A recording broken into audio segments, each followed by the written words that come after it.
Bonjour, vous entendez le bruit des oiseaux, de je ne sais quoi d'ailleurs. Ceci est notre troisième blog. Aujourd'hui nous allons vous parler de Chichicastenango. Je trouve que le nom est très joli, pas facile à dire. Les habitants l'appellent soit Chiché, soit Chichi, comme on veut.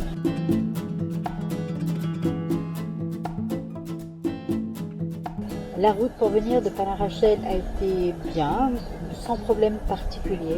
Chichicastenango, il y a une vraie culture maya, vraiment très profonde. Et les Mayas se sont convertis en masse par obligation.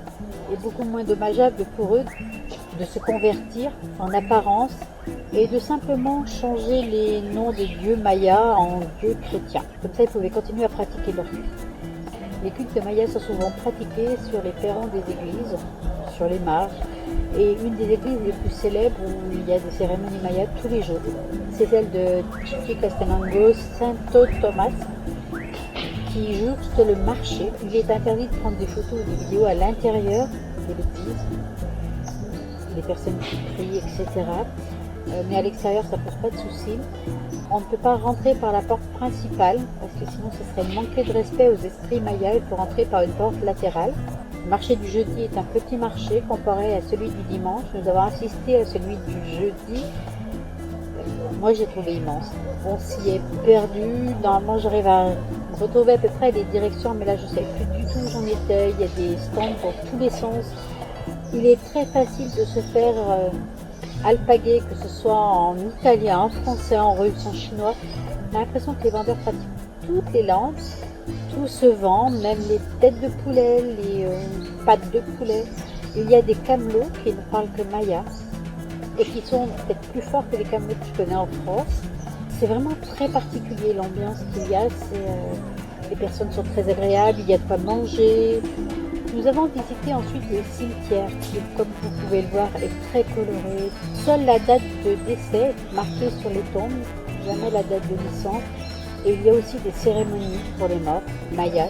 Comme d'habitude, j'ai trouvé que les tombes les plus émouvantes étaient les plus simples. De Pascual Abar, qui est la divinité maya de la terre et qui se situe sur une colline. Pour la trouver, il faut chercher le musée des masques. Continuer à grimper sur la colline.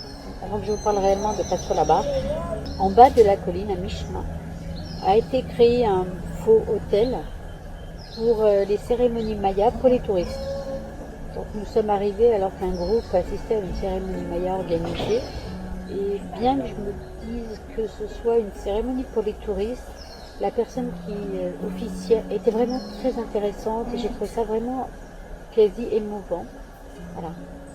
Tu as quelque chose par rapport à cette cérémonie ? Oui, avec une justesse en fait de vision de chacune des personnalités. Elle adaptait ses rites en fonction des personnes.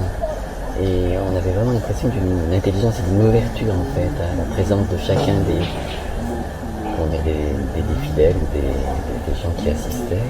Et à la fin de la cérémonie, il y a eu un peu comme un retour d'équivalence où elle a demandé aux gens de l'entourer et elle s'est mise devant la stèle comme si le groupe se reformait par rapport à elle. Ensuite, nous avons continué le chemin pour aller au sommet de la colline où se trouve l'idole réelle de Pascual Abar, pas du dieu de la terre maya. Il y avait bien sûr des mayas qui m'ont autorisé à filmer le lieu. Donc la statue, on ne sait pas du tout quel âge elle a. On estime que c'est soit plusieurs centaines, voire plusieurs milliers d'années. C'est une statue de pierre, un visage de pierre avec les bras croisés devant lui. Mais les mayas la vénèrent réellement et quand nous étions là, il y avait donc déjà des personnes qui priaient, ou encore des personnes qui priaient. Nous avons testé un restaurant mexicain dont les prix étaient très bas et les aliments de très haute qualité. Nous avons essayé plusieurs plats sur le séjour et aucun ne nous a déçus, réellement aucun. C'était à la fois très bon et pas cher du tout. Si ça vous intéresse, je vous donnerai l'adresse. Il y a un petit truc que j'ai envie de dire, c'est donc nous sommes sortis le soir pour aller manger et la route était envahie de camions. Imaginez la scène dans le noir, une file de camions dans les deux sens, ininterrompue, parce qu'apparemment ils ont le droit de rouler ou de traverser certaines villes qu'entre 18h et 22h. Et à 22h c'est terminé, donc ils se dépêchent, donc ça faisait des bouchons monstrueux.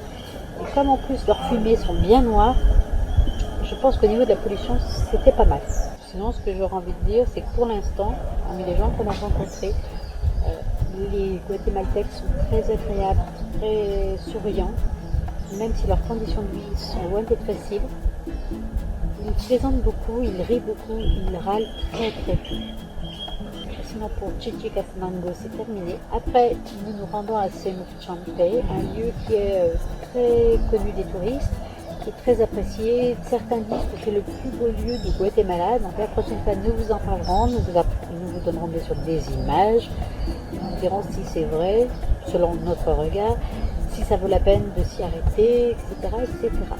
Comme d'habitude, si vous avez des questions, des commentaires, si vous avez envie d'en savoir plus sur certains sujets ou s'il y a des sujets qui ne vous intéressent pas du tout, n'hésitez pas à les marquer en commentaire. Je répondrai à vos questions dans la mesure du possible toujours, dès que j'aurai du wifi. Voilà. Et sinon, portez-vous bien, abonnez-vous pour ne pas rater les vidéos suivantes, regardez les précédentes si ce n'est pas encore fait, et puis voilà, à la semaine prochaine.